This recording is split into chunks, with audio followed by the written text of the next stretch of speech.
நான் இன்னைக்கு பாத்துட்டு இருக்கேன். இவனுங்க எல்லாம் லோக்கல் கிரிக்கெட் ஆனவங்களே 2010ல சவுத் ஆப்பிரிக்கா போனா என் தலைவன் என்ன பிச்சுன்னு தெரியாது ஏதும் தெரியாது. மும்பையும் திணறலாம், ஆர்சிபியும் திணறலாம். ஃபர்ஸ்ட் மேட்ச் யாரு தெரியுமா? New Zealand team, central district full டீமா கூப்பிட்டு வரோம். புரியுதுங்களா? அடிக்கிறோம் அங்கேயே முடிச்சுட்டு அடுத்த மேட்ச் யாரு தெரியுமா? வயாபா ஜெயவர்தனே ஸ்ரீலங்கா டீம் கூப்பிட்டு வரோம். இதெல்லாம் டோர்னமெண்ட் டீம், CL T20. சில தற்கூரிக்கெல்லாம் தெரியாது. அதே அடிக்கிறான்.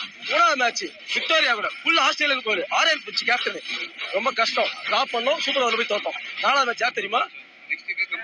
4வது match warriors south Africa team அவனையும் அடிச்சோம். ஓகேங்களா? ஆனா வாரியர்ஸ் என்ன பண்ண தெரியுமா? யாமன்ல நான் தான் ஜெயிப்பேன் உண்மையிலே போயிட்டு டஃப்பான டீம் சவுத் ஆஸ்திரேலியா ஜெயிச்சு திரும்ப வந்து ஃபைனல் நிக்கிறாங்கல்ல. விடுவோமா?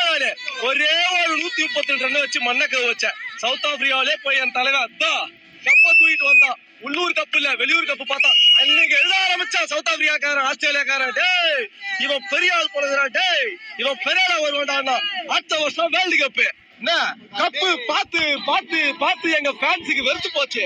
திடீர்னு இந்த கப்பு இந்த வருஷம் வந்து கப்பு இல்லைன்னு எங்க ஆளுங்க மனசு கஷ்டம். அதனால கொஞ்சம் சால்வ் பண்ண ஆரம்பிச்சாங்க. அந்த மாதிரி எங்க